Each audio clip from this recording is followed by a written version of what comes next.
Welcome to Sisters in Service podcast.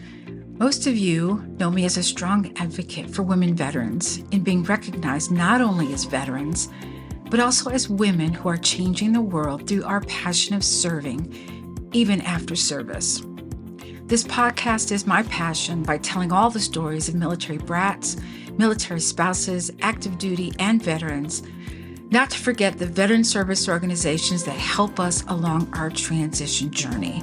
I want to thank you in advance for listening. I hope that you will join me every week. A new podcast and episode comes out every Tuesday. So I hope that you will join and I hope that you enjoy. This podcast is brought to you by Small Space Pilates. Are you ready to get fit and fabulous from the comfort of your own home? Look no further than Small Space Pilates. With live online Pilates and strength training classes, a video library, and a no perfection allowed policy, you can achieve your fitness goals without ever leaving your house. Click on the link for your complimentary week and start your journey to feeling fabulous today.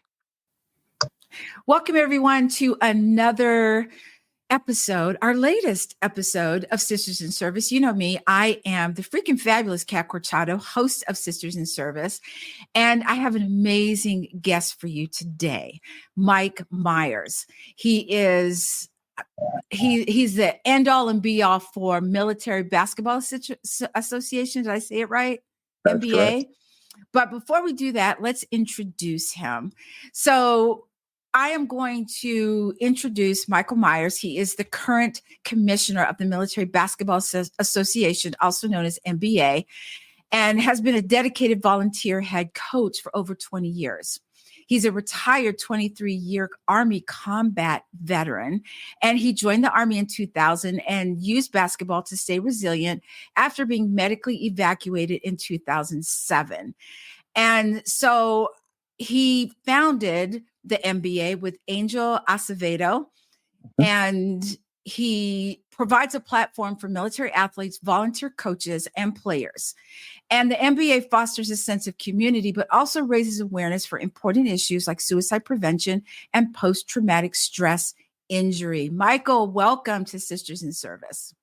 Thank you. Thank you so much, Kat. I really appreciate it. It's been an honor to be here to just talk with you about what it means to be a veteran and you know what we're doing in the Military Basketball Association. And I'm just honored because you do so much for veterans across the world.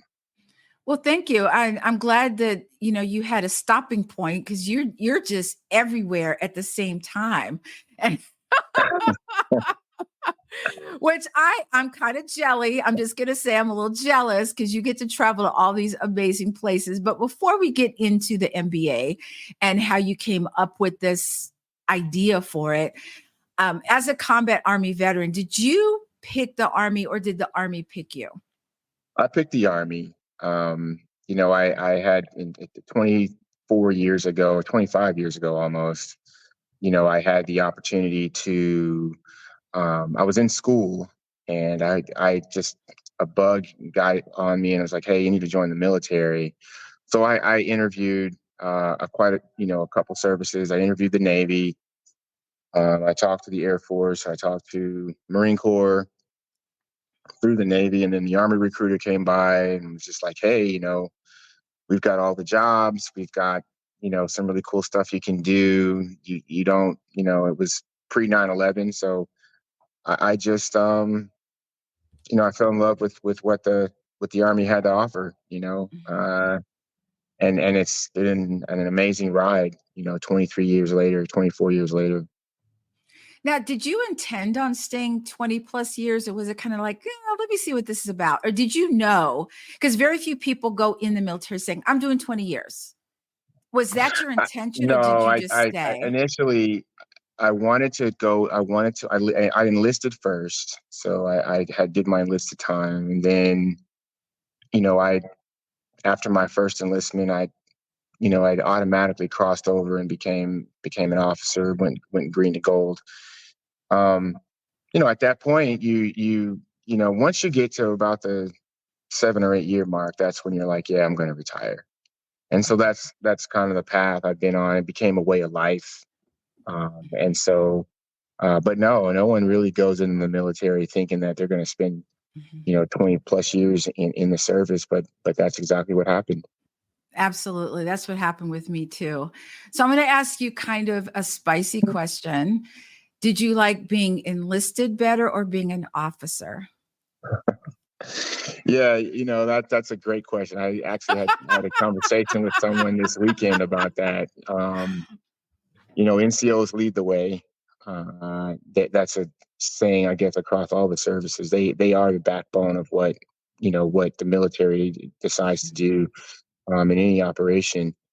But I asked too many questions, and I'm a natural leader, and I liked leading and planning different operations. And I around my third year as a soldier, I just decided, it's best to go ahead and take that, take on that responsibility of leadership. So I've spent 18 years as an Army officer, and so I Mhm. enjoyed every last minute of it. I learned a lot of things, but yeah, if you asked me to do it again, I would certainly, potentially I would go to West Point and be an Mhm. academy graduate and all that, and do it immediately, as soon as I was like Mhm. 18 years old. So that's not to say that people shouldn't enlist, because our enlisted force is important, and we can't do anything without Mhm. the enlisted community. I never had the desire to be an officer only because I think I didn't know I was a leader. I don't think I knew I was a leader until after I got out of the military. And I said, Mm. oh, wow, I can do all of this stuff. So I find it interesting that at a young age, you already knew you were a leader. Well, yeah, I mean, I have, I say this. People ask me, well, what's the thing that shapes you? What did your parents give you? My father was a minister, and they're both coming. They were out of the civil rights movement. Mhm. They were the younger generation at that time, but they were leaders. My mom was, had 3 years of medical school before she had me. So I look at their the way they do things, and my dad was just an amazing uh, organizational leader. Mhm. Building churches and different things, and my mother just liked to win, and so um, those the combination of those two attributes that they kind of instilled in me. I had that at a very, very young age. I mean, I was, doing So you leadership had no type stuff. choice. Well, it's really no, I had a choice. I could have been a follower. And there's oftentimes Not with two I strong yeah, parents like that, you but know? right, but yeah, I mean, you eventually you just learn that you don't you embrace the role Mhm. that is really your destiny. And so I really embraced being a leader, and taking the Yeah. responsibility. And being a leader is not like, okay, I'm in charge. Being a leader is about helping people and doing the Yes. things and making the plans and taking the Mhm. steps to help people. And that's what I decided to Yeah. do, what I wanted to do. I had some great leaders in the military, and I can't believe I'm gonna say this. All the leaders that I consider to be really great were men. The women were not so much. And they taught me some amazing things. And I don't know what they saw in me, but they really helped me along. So I have to give kudos to all of my supervisors. Now I know that you were deployed to Iraq during Operation Iraqi Freedom. Was there a mind shift change being deployed? I mean, did you have to change how It's you I'm trying to find the word.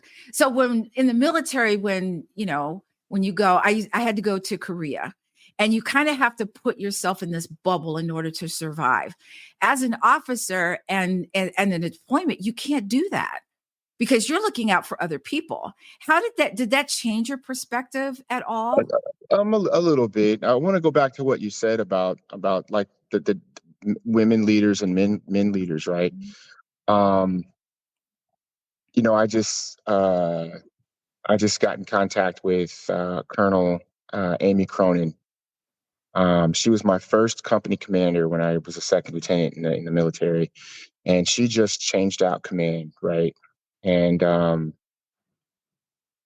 what a incredible, female leader. I had never deployed before.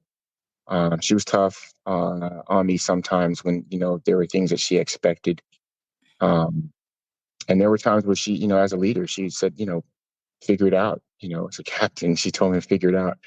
I'm the second lieutenant. We're both trying to figure it out. But you know, her as a, um, her as a, I think she just changed out from the 101st, DSB, um, to just, I just had a rush of memories of what she taught me. Mhm. I would not have been an efficient convoy commander, with all those like convoys that I went on without her mentorship and actual like leadership, right? So your experience might have been different than mine because um, my first experience in leadership, real leadership, as an active duty officer was with Colonel Cronin, Mhm. right? Um, uh, and so you know, uh, I think there's yeah, some, don't get me yeah. wrong, I think there's some great female leaders out there, Oh but yeah, I yeah. And served that's all during, I was trying to say. like, Yeah, between 1980 and 2000, and so for me to see a female major or female full-bird colonel was, that was yes. like, And so ugh, I understand that. and not saying they Yeah, didn't exist, I just never saw them. And so a lot of the female leaders that I saw were very aggressive, even towards the people that were under them, and it was just very abrasive to me. And yeah. but now I see, women leaders, I'm like, wow, where was she when I was in? Well, I will tell you, I was so lucky to have uh to have her, just, I mean, literally, when I say save my life, like some of the things that I learned um when I deployed. So, and just to come back to what your original question was that, hey, what was your mindset? How did you change and shift? I needed that skill set before I went to a forward support company, um, and to, train and prepare my unit. I mean, you're a lieutenant, so what is it that when you go anywhere, right? But I did take what was in my toolkit um, to my unit, and I was very, you know, efficient at going from one place to another and getting everybody back safe. And that was something uh, that she instilled in me. And so when you talk about mindset and mindset changes, um, the importance of leadership, the importance of where I was, my new assignment, like where I was going, because I went to a unit that was, um, highly kinetic and out, um, in the community, and it was, there were a lot of, there was a threat, there was a definite threat there, and so uh, you shift from your training, to okay, this is for real, and this is for keeps, and so some of the decisions that you make, um, they have consequences, and they can have life-threatening Yes. consequences or life-saving consequences. And so, fortunately for me, I was able to, uh, make a shift into that. And sometimes there are sacrifices. There are things that you put away. Like I didn't talk to my kids or my child. I had one kid at a time. Um, I just was completely focused on coming back to the States. And um we you have to shift into the acceptance of your situation, acceptance that you're on this deployment, you're not going back home until it's all done or said and done. Right. And once you get to that acceptance, then your mindset's like, okay, what do we need to do to accomplish today? And then you live to fight another day. That's the thing. I Right. always wanted to do that. So I think it's, I kind of equate it with my dad when he was in the military. He had to go to Vietnam. And okay. when he came back, he never, ever mentioned it at all. He might say, oh, well, the weather was really hot there or the food was really bad there, but he never talked about to us the experience of being in Vietnam. Were your kids old enough to understand what that experience was like for you, or did you even want to tell them about it? I really didn't have a choice. I came back medically evacuated. I had a heart condition, which was Mhm. just kind of strange. My oldest daughter, who's 23 years old now, she was 6 at the time, 5 or 6, 5 when we left, 6 when I came back. And when you come back from a deployment, I had adjustment disorder, I had post traumatic stress, hadn't been diagnosed yet, but I had all these different things that were going on.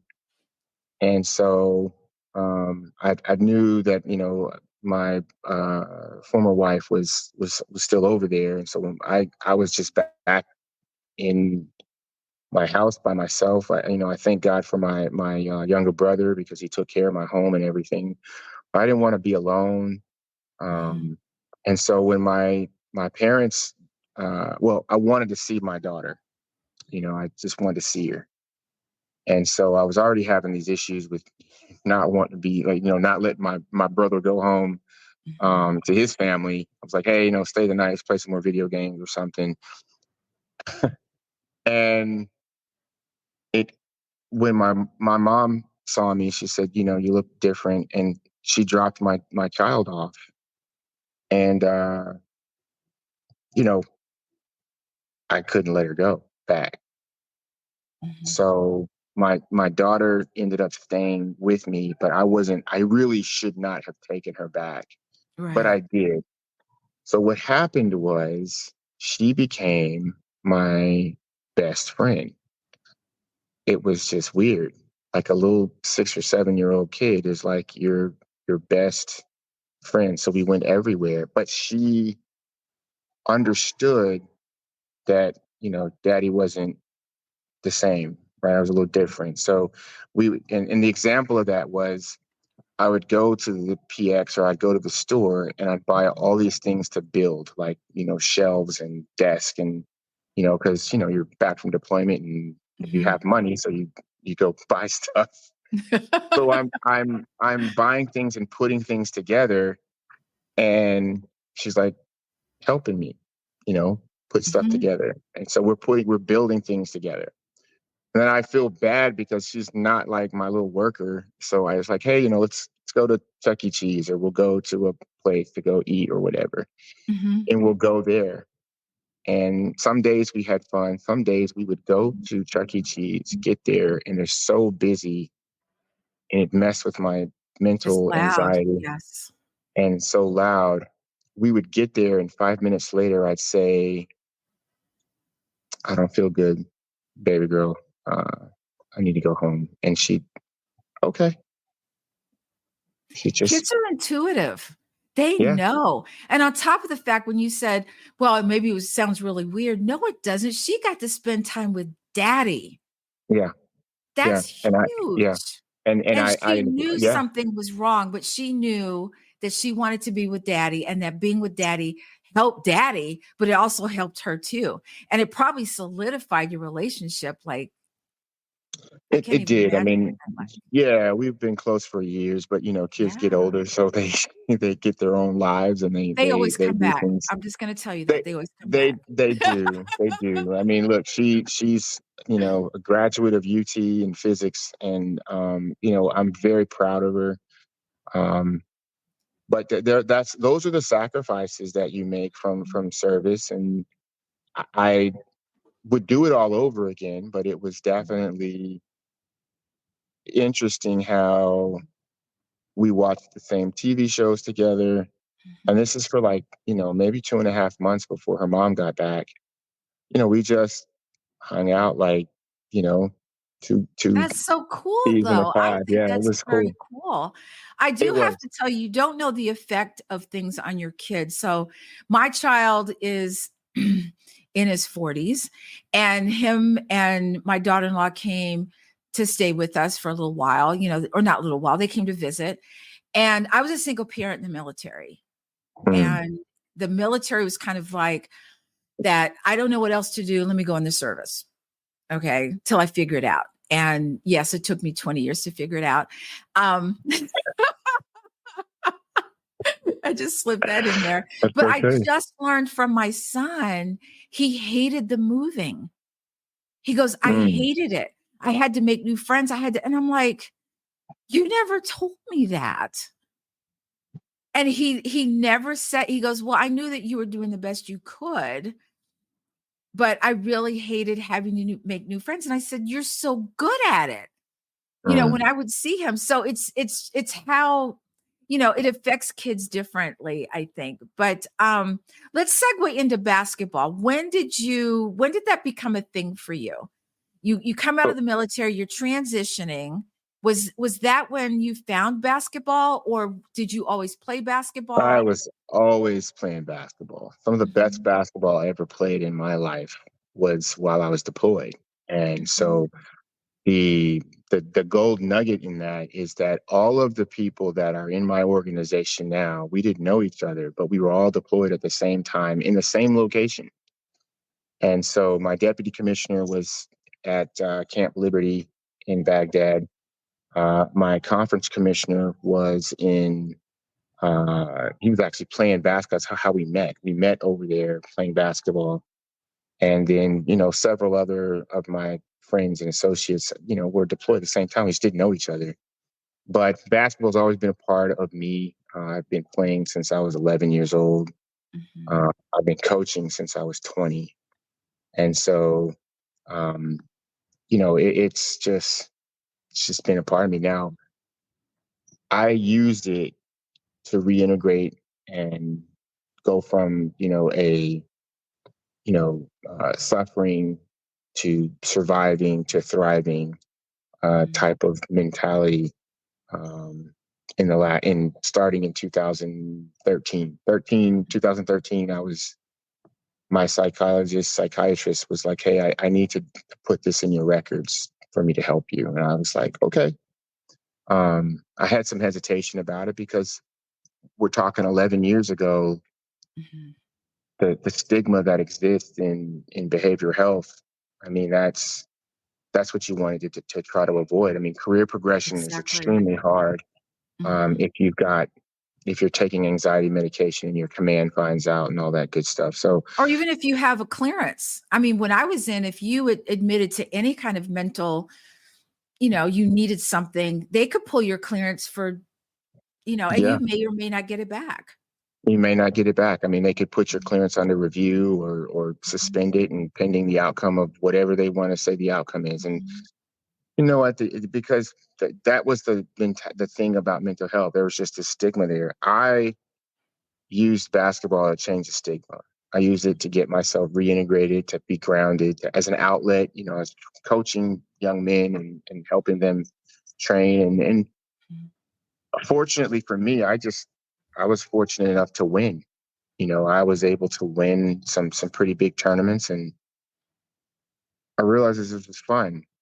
This is a really fun thing to do, but it didn't have any organization or any point to it. Mhm. And so, you know, the good idea theory said, hey, start an association that does all of the things that been beneficial to you, but also is a connector for other people in the military community. And that's where we're at. So you and Angel founded the MBA in 2017, correct? Yes. Yes, we did. Okay. And so, we always have these great ideas. Was there a moment when you just go, what the hell did we get ourselves into? Did you ever have this moment There where have you're been like, several okay, moments like because it that. There, sounds so great. You're like, yeah, great idea. Let's do this. We got all this. And then you hit a roadblock. But what I found in military veterans is that we're like, okay, there's a wall there. How do I get over it? How do I get around it? How do I get through it? Do I dig under it? We find ways to get through it. So did you find those types of moments yes, while you were trying to build this? absolutely, we did. The first thing is, so Angel's a retired first sergeant. So he was 25 years. He's retired. So he's my battle buddy. He's the enlisted guy to my officer, right? Mhm. And so we were just going to do an event in Colorado Springs, as we were, we were like, we'd come from an event. I'd come from an event in 2017 that was not in the spirit of what we do. And, and I had tried to make some changes, and they Mhm. respectfully declined my input. And so we didn't have a seat at the table. We didn't even have a table.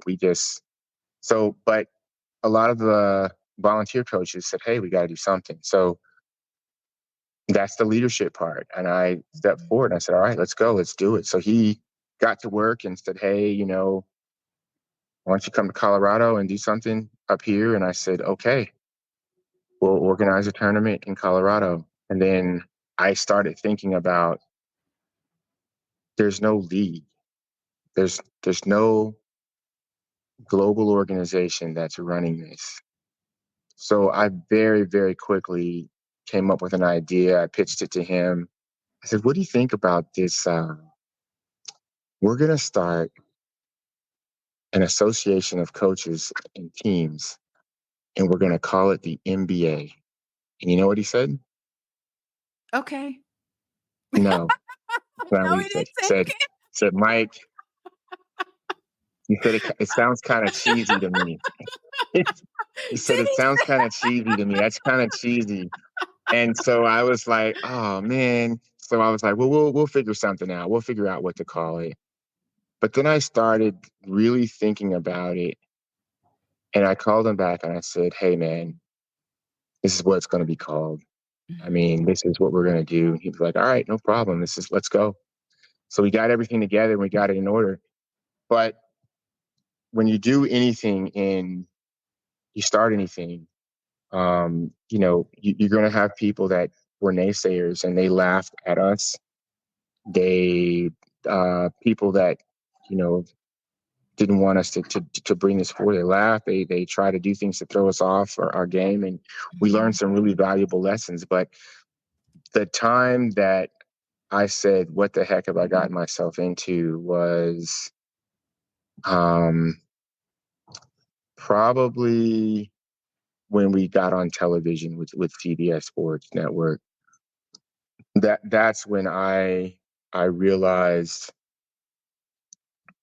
this is on television, so you need to really, you've got to really amp this up. It was all fun and games before. It was like, hey, some guys playing basketball, but now Now you have a you have spotlight on you and You have people a are big asking you questions. spotlight. People are asking you questions. You're on news networks. You've got marketing considerations. Your Mhm. message is suicide prevention. So you have to look engaged, be engaged, feel engaged. And so does everybody that's working underneath you. So um, when we started, getting numbers of like 150,000 that we've reached in a month and all that, I had to stop. I used to post political stuff on my social media page and just voice my opinion. And um, the bottom line is that everything that we do has to be inclusive. It Mhm. can't be divisive.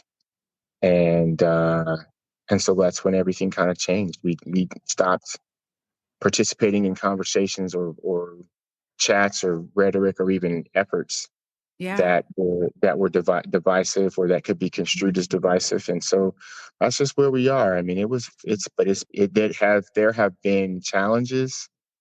There have been attempts to stop us from doing what we're doing, but That's when you um know you're on yeah, track.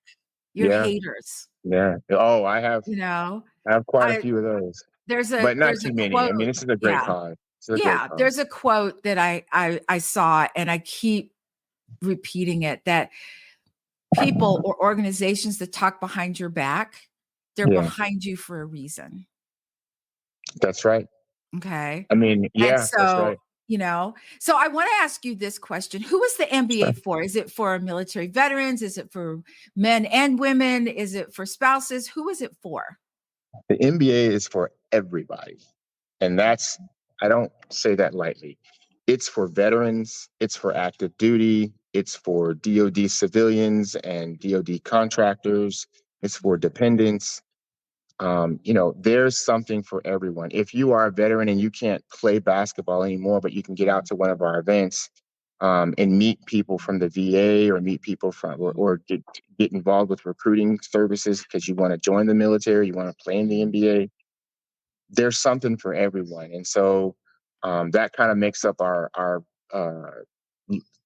mantra of life through basketball. We want people to stop choosing to use harmful behaviors, and we want them to choose basketball. And we believe that sports is the uniting piece and connective tissue for people in this country. Mhm. So we may all come from different walks of life. We may be Black, white, Hispanic, Jewish, Muslim, whatever. And we may have political and ideological differences in that regard, but we all love sports. This country Yes. was founded on sports. And so not to say founded on sports, but sports has it played a significant role in uniting the country in different times of this country's history. So, Mhm. 1936, Jesse Owens, and all these different things, Mhm. 1964, Muhammad Ali and the Olympics. So lots of figures and sports and events have come to place, and everyone's an American when we're doing that, right? So, Oh, yeah. Right. yeah, and so now we have this epidemic, this scourge of suicides in our country, Mhm. and everyone has different ways of how they want to fight it and combat it. And I don't care, use them all. The Yeah. bottom line is that we've got to do something. And if you're Mhm. not raising the awareness around what is happening with our veterans, our veteran community, or even our active duty community, Mhm. um, then you're failing, because they're like, oh yeah, the suicide rate's high, but well, so what are you doing about it? For us, what we're doing is we're saying, look, if you've got a problem or there's some issues Mhm. that you're concerned with, we are trying to connect you to services and help that you need. Mhm. I'm not a psychiatrist. I'm not Right. an LMFT or Mhm. any of the therapy. I don't have a doctorate degree. I'm just smart enough to know that if I'm not the expert, I can get you to someone who is, that can help you. And that's what Absolutely. the MBA is really, really for, Mhm. is just to help connect people. Mhm. I wish I'd known about the NBA because I played basketball. I started at, I think, 12 playing basketball. Oh, wow. And I even played in the military. And you would go in the gym and you'd see one lonely woman. And I'm like that. They're like, who's got next? I'm like, me. And they'd look at me like, who is this? You Oh, know? wow. Oh yeah. I would play. I, I'd bow up with the guys. I'd be like, come on, bring it. And it was Oh, so much wow. fun. It was so much fun. I mean, I just had I used to travel, we'd have teams that would travel and it was just, I miss that. I miss it Mm, so much. And my husband said, well, I'm still competitive. Even though I'm older, you don't lose that competitive edge. You still want to no. be competitive. And so I really do miss playing sports. So, Mike, I want to ask you, how has the NBA impacted military communities? What kind of things have you seen in addressing these things like, preventing suicide prevention and PTSD? Have you had people come back to you and say, I don't know. I didn't think this was going to work, but it's working. What kind of feedback do you get for this? Yeah, so I can't mention any names of Of people, but I course. can tell you that one of our coaches had a person that expressed, you know, some concern about themselves and their mental health. Mhm. And they weren't in our league, but they were, because he's who he is, he reached out to help them. And he knew exactly who to call, what to call, because he's, in our league. Um, we have the impacts that we've got. We've got over 1,000, you know, military athletes or, veterans and active duty. Mhm. We have over 50 teams. Last year we had 31 teams in the United States. We had about 14 teams in Europe. That has significantly grown. We've got we are a 501c3. So in all of these different military communities, where what you're going to find is our coaches out there on the front lines. And so the other impact that we have is, there's an economic piece when we do an event in someone's city.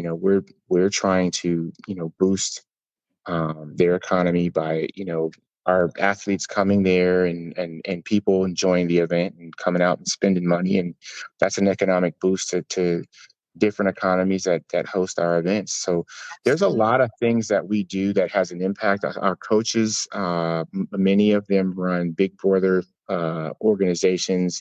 They have Mhm. backpack drives. They partner with the YMCA for basketball clinics. Mhm. The NBA is not just about basketball. Um, we encourage people to sign up for the PACT Act, and we work with the VA on different initiatives so to try and promote some of their message, because Mhm. messaging is important. And if people have a negative connotation about the DoD or the VA, and they don't really have all of the facts, they don't know the hard work that's being done at some Mhm. of these organizations. So I we have a vast impact that continues to grow in different military communities. And so, and my goal is to try and expound upon that and make it even better. It sounds like the MBA is like the nucleus here. Then you have all these spokes going out, reaching out to different parts of the community. That's how I see it. Absolutely. I mean, when you look at the organizations like Wounded Warrior Project, Mhm. um, Amazon Military Global Affairs, Mhm. Direct TV, different partners that we Mhm. have from all different places. So some, I just named a couple of VSOs, but Amazon's a transition, great place for you to land if you're a military. That's what stresses a lot of people out when they join the service and then they get ready to get out is, Yes. what am I going to do when I leave the service? Well, Amazon Exactly. has a lot of jobs that can assist with that. Mhm. Wounded Warrior Project can assist people with transitioning and their claims. Mhm. DirecTV directly has a safe program that's just geared on changing the stigma and getting people engaged for suicide awareness and prevention. So, and then you've got the pharmaceutical companies and commit and different other different entities that are just really encouraging health equity. Mhm. Genentech's a company that partnered with us this year. Their mission in health equity is just phenomenal. Mhm. The National Council of Mental Health, all of these different partners that we're now working with, right? Um, they play a role. But when we have a platform like our championship game being on CBS Sports Network, it's Mhm. absolutely imperative for us to get the word out on what these um, partners' services are, and then what they're doing and their impact and what it means to you. And so that's Absolutely. really important to me, and that's what my team's focused on. Mhm. That's why I don't have any hair.